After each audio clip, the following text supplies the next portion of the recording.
जातीय जनगणना पर पटना हाई कोर्ट में सुनवाई पूरी हो गई है। इसके बाद गुरुवार यानी आज हाई कोर्ट अपना फैसला सुनाएगा।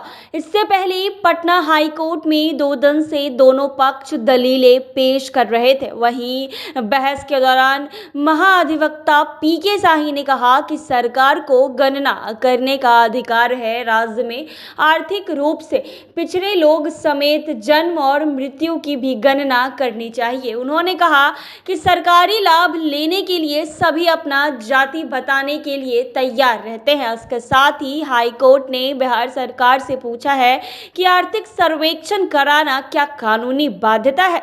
आपकी फिटनेस का राज क्या है? एशवेल रस, ये एक ही बोतल में है।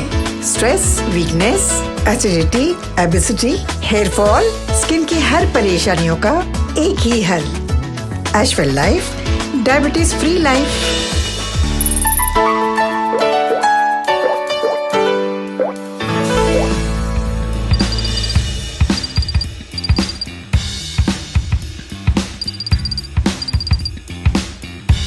जातीय जनगणना कराना सरकार के अधिकार क्षेत्र में है या नहीं? इस गणना का उद्देश्य आखिर है क्या? क्या इसे लेकर कोई कानून भी बनाया गया है? जिसके जवाब में सरकार की ओर से कोर्ट में महाधिवक्ता पीके शाही ने कहा है कि जन कल्याण की योजनाओं के लिए गणना कराया जा रहा है। इसके लिए बिहार विधानसभा और विधान परिषद से प्रस्ताव पारित होने के बाद ही निर्णय लिया गया है।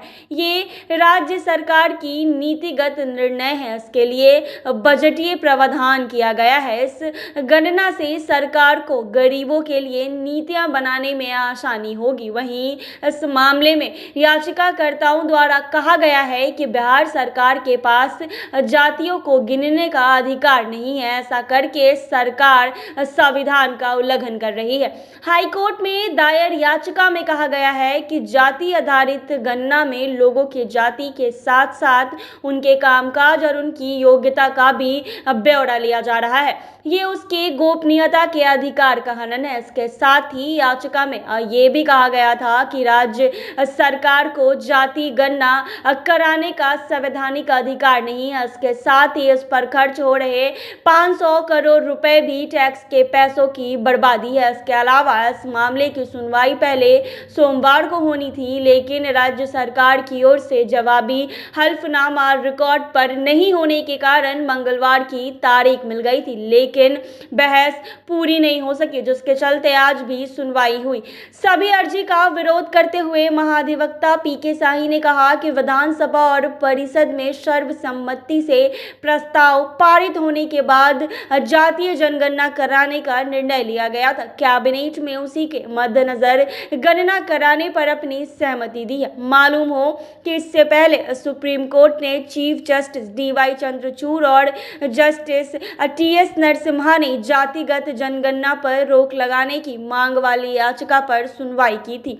शीर्ष अदालत ने याचिकाकर्ता को आदेश दिया है कि वो पहले हाई कोर्ट में जाए। अगर वो निचली अदालत के फैसले से संतुष्ट नहीं होते हैं तो फिर सुप्रीम कोर्ट का दरवाजा खटखटा सकते हैं। आपको बताते चले कि बिहार में जनवरी 2023 में जातीय जनगणना की शुरुआत हुई थी। पहले चरण में मकानों की गिनती की गई। इसके बाद 15 अप्रैल को जाति गणना का दूसरा चरण शुरू हुआ, जिसके बाद 15 मई तक पूरा होने के आसार हैं।